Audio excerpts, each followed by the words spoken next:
ఓం నమః శివాయ, ఓం నమః శివాయ, ఓం నమః శివాయ. మన మోహనవాణికి శ్రీ మల్లికార్జునుని ఆశీస్సులతో సుస్వాగతం. మోహనవాణి ప్రేక్షకులకు శ్రీ మల్లికార్జునుని ఆశీస్సులతో ఇదే ఆహ్వానం. ఓ గణనాథ నీకు వందనమంటూ చేసితిమయ్యా తొలి పూజలు నీకు, విఘ్నాలను తొలగించు విఘ్ననాయక, కలిగించు శుభములు ఓ ప్రమథనాయక. ఓ గణనాథ నీకు వందనమంటూ చేసితిమయ్యా తొలి పూజలు నీకు, విఘ్నాలను తొలగించు విఘ్ననాయక, కలిగించు శుభములు ఓ ప్రమథనాయక. నమ్మితి నామనంబున సనాతనులైన ఉమామహేశులన్, పురాణ దంపతుల మేలు భజూతు గదమ్మ మేటి పెద్దమ్మ, దయాంబురాశివి గదమ్మ హరింబతి సేయుమమ్మని, నమ్మిన వారికెన్నడును నాశము లేదు గదమ్మ ఈశ్వరీ.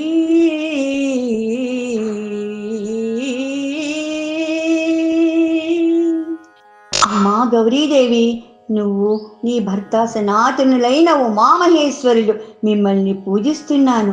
అమ్మా నాకు మేలు కలిగించు.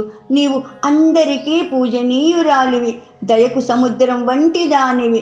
నిన్ను నమ్మిన వారికి ఎన్నిటికీ నష్టం కలగదు కదా తల్లి. శివమానస పూజా స్తోత్రం. రత్నైః కల్పిత మానస హిమజలై స్నానో చ దివ్యాంబరో, నానారత్న విభూషితం మృగమదామోదాంకితం చందనం, జాతి చంపక బిల్వ పత్ర రచితం, పుష్పం చ ధూపం తదా, దీపం దేవదయానిధే పశుపతే, హృత్కల్పితాం గృహతాం.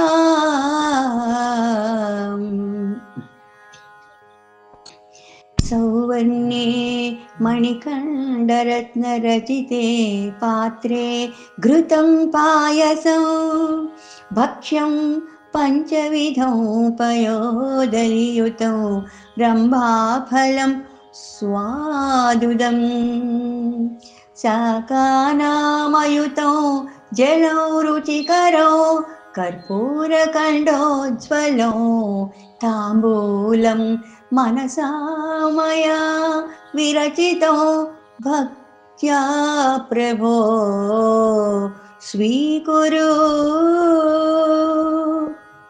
ఛత్రం చామరయోర్యుగో వ్యజనకం చాదర్శకం, నిర్మలో వీణాభేరి మృదంగ కాహళకళగీతం చ నృత్యం తదా, సాష్టాంగ ప్రణతిః స్తుతిర్బహువిధా, ఏతత్ సమస్తం మయా సంకల్పేన సమర్పితం తవ విభో గృహాణ ప్రభో.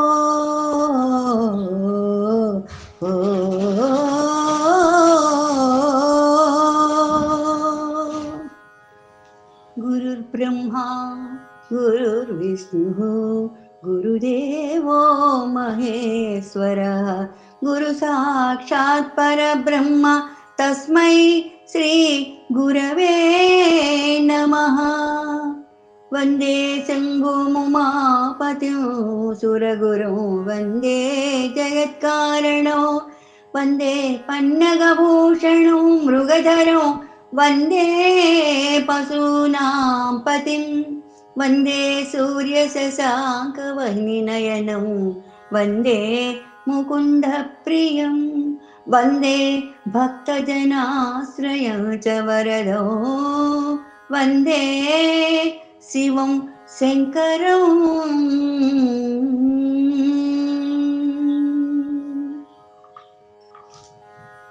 కార్తీక పురాణము 29వ అధ్యాయము. అంబరీషుడు దుర్వాసుని పూజించుట, ద్వాదశి పారాయణము. అందరం కలిసి కార్తీక పురాణం విందాము. అత్రి మహాముని అగస్త్యుల వారితో ఈ విధంగా సుదర్శన చక్రము అంబరీషునికి అభయమిచ్చి ఉభయులను రక్షించి భక్తి కోటికి దర్శనమిచ్చి అంతర్ధానమైన వైనము చెప్పి తిరిగి ఇట్లా చెప్పసాగారు. ఆ తర్వాత అంబరీషుడు దుర్వాసుని పాదాలపై పడి దండ ప్రమాణములాచరించి పాదములను కడిగి ఆ కడిగిన నీళ్లను తన శిరస్సుపై చల్లుకుని, ఓ మునిశ్రేష్ఠ, నేను సంసార మార్గమందున్న ఒక సామాన్య గృహస్థుడను. నా శక్తి కొలది నేను శ్రీమన్నారాయణుని సేవింతును. ద్వాదశి వ్రతము చేసుకొనుచు ప్రజలకు ఎట్టి కీడు రాకుండా ధర్మవర్తనుడనై రాజ్యమును ఏలుచున్నాను. నా వలన మీకు సంభవించిన కష్టమునకు నన్ను మన్నింపుడు. మీ ఎడల నాకు అమితమైన అనురాగం ఉండుట చేతనే తమకు ఆతిథ్యం ఇవ్వవలెనని ఆహ్వానించితిని. కాన నా ఆతిథ్యమును స్వీకరించి నన్నును నా వంశమును పావనము చేసి కృతార్థుని చేయుడు. మీరు దయార్థ హృదయులు. ప్రథమ కోపముతో నన్ను శపించినను మరల నా గృహమునకు విచ్చేసితిరి. నేను ధన్యుడనైతిని. మీ రాక వలన శ్రీ మహావిష్ణువు యొక్క సుదర్శనమును చూచి భాగ్యము నాకు కలిగినది. అందువలన నేను మీ ఉపకారమును మరువలేకున్నాను. తమకు ఎంత సేవ చేసినను ఇంకనూ రుణపడి ఉందును అని ప్రార్థించి సహపంక్తి భోజనమునకు దయచేయుమని ఆహ్వానించాడు. ఈ విధంగా తన పాదాలపై పడి ప్రార్థించుచున్న అంబరీషుని ఆశీర్వదించి, రాజా, ఎవరు ఎదుటి వారి బాధను నివారణ గావించి ప్రాణములు కాపాడుదురో, శక్తి కొలది ఉపకారం చేస్తారో అట్టివారు తండ్రితో సమానమని ధర్మశాస్త్రాలు తెలియచేయుచున్నవి. నువ్వు నాకు ఇష్టడవు, తండ్రితో సమానమైన వాడవు. నేను నీకు నమస్కరించిన నాకంటే చిన్నవాడి వగుట వలన నీకు ఆయుక్షీణం కలుగుతుంది. అందుచేత నీకు నమస్కరించటం లేదు. నీవు కోరిన ఈ స్వల్ప కోరికను తప్పక నెరవేర్చెదను. నాకు సంభవించిన విపత్తును తొలగించుటకు నీవే దిక్కైతివి. నీతో భోజనము చేయుట నా భాగ్యముగాక మరొకటి అగునా అని దుర్వాస మహాముని పలికి అంబరీషుని అభీష్టము ప్రకారము పంచభక్ష పరమాన్నములతో సంతృప్తిగా విందారగించి అతని భక్తిని కడుంగుడు ప్రశంసించి అంబరీషుని దీవించి సెలవు పొంది తన ఆశ్రమమునకు వెళ్ళిపోయాడు దుర్వాస మహాముని. ఈ వృత్తాంతమంతయు కూడా కార్తీక శుద్ధ ద్వాదశి దినము రోజున జరిగింది. కావున ఓ అగస్త్య మహాముని, ద్వాదశి వ్రత ప్రభావం ఎంతటి మహత్యము కలదో గ్రహించినావు కదా. ఆ దినమున విష్ణుమూర్తి క్షీరసాగర మందిన శేషశయ్యపై నుండి లేచి ప్రసన్న మనస్కుడై ఉంటాడు. కనుకనే ఆ రోజునకంతటి శ్రేష్టత మహిమ కలిగినది. ద్వాదశి దినము శ్రీమన్నారాయణునకు ప్రీతికరమైన దినము కనుక ఆనాడు ద్వాదశి గడియలు తక్కువగా ఉన్నను ఆ గడియలు దాటకుండానే భుజించాలి. శ్రీహరికి ప్రీతికరమగు కార్తీక శుద్ధ ద్వాదశి అన్ని విధములా శ్రేయస్కరమైనది. దాని ఫలితము గురించి ఎంత మాత్రము సంశయింపకూడదు. మర్రి చెట్టు విత్తనము చాలా చిన్నది అయినను అదే గొప్ప వృక్షమైన విధంగా కార్తీక మాసములో నియమానుసారముగా చేసిన ఏ కొంచెము పుణ్యమైనను అది అవసాన కాలమున యమదూతల పాలు కానీయక కాపాడును. అందులకే ఈ కార్తీక మాస వ్రతము చేసి దేవతలే కాక సమస్త మానవులు కూడా తరించారు. ఈ కథ ఎవరు చదివినను లేక వినినను సకల ఐశ్వర్యములు సిద్ధించి సంతాన ప్రాప్తి కూడా కలుగును అని అత్రి మహాముని అగస్త్యునకు బోధించారు. 29వ రోజు పారాయణము సమాప్తము. బిల్వపత్ర మహత్యం. శివుణ్ణి బిల్వపత్రాలతో పూజించుట చాలా శ్రేష్టము. బిల్వ వృక్షము సాక్షాత్తు శివస్వరూపమని దేవతలు భావిస్తారు. ఇందులకు ఒక పూర్వగాథ ఉంది. అదేదో అందరం కలిసి విందాము. ఒకసారి శనిదేవుడు శివ సందర్శనాభిలాషి అయి కైలాసానికి వెళ్ళి పార్వతీ పరమేశ్వరులకు దర్శించి భక్తితో స్తుతించాడు. అంతటా మహాదేవుడు శనిదేవుని విధి ధర్మమును పరీక్షించు నెపమున నీవు నన్ను పట్టగలవా అని ప్రశ్నించాడు. అందుకు శనిదేవుడు తమ అనుగ్రహం ఉన్నంత వరకు నాకు అసాధ్యమనున్నది లేదు, అట్లే పట్టగలను అని చెప్పి మరునాటి సూర్యోదయం నుండి సూర్యాస్తమయం కాలం వరకు శివుని పట్టి ఉండగలనని విన్నవించాడు. అంతటి శివుడు ఆ మర్నాటి ఉషోదయ కాలమున శని నుండి తప్పించుకొనుటకు గాను తానొక బిల్వవృక్ష రూపము దాల్చి ఆ వృక్షం నందు అగోచరముగా వసించాడు. మహేశ్వరుని జాడ తెలియక పార్వతీదేవితో సహా దేవాది దేవతలందరూ ముల్లోకాలను గాలించారు. వారెవ్వరికీ ఆ పరమేశ్వరుని జాడగాని శని జాడగాని కానరాలేదు. ఇట్లా కాలం గడిచి ఆనాటికి సూర్యాస్తమయ సంధ్యాకాలం అరుదెల్చింది.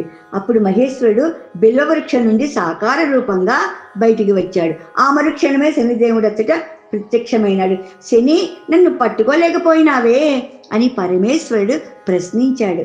శనీశ్వరుడు నమస్కరించి, నేను పట్టుట చేతనే కదా లోకారాధ్యులైన తమరు ఈ బిల్వ వృక్ష రూపముగా నిందు దాగి వసించారు. నేనును తమ తోడనే ఈ బిల్వవృక్షమునందు అదృశ్య రూపమున నివసించి తిని కదా. అయినా ఇదంతయో శివలీలా మహత్యమే కాని నా ప్రతిభ కానే కాదు. సర్వ జగత్కర్తలైన తమ దివ్య విభూతి ముందు నేనెంతటి వాడను ప్రభువు అని విన్నవించాడు. శనిదేవుని విధి నిర్వహణకు భక్తి ప్రపత్తులకు మెచ్చిన పార్వతీ వల్లభుడు శని, ఈశ్వరుడినైన నన్నే కొద్ది కాలము పట్టి నాయందే నీవు వసించుండుట చేత నేటి నుండి నీవు శనీశ్వరుడు అనే పేరు ప్రసిద్ధి నందగలవని వరమిచ్చినాడు. అంతేకాక శని దోషమున్నవారు ఆ దోష పరిహార్థము నన్ను బిల్వదళాలతో పూజించిన దోష నివృత్తి అవుతుంది.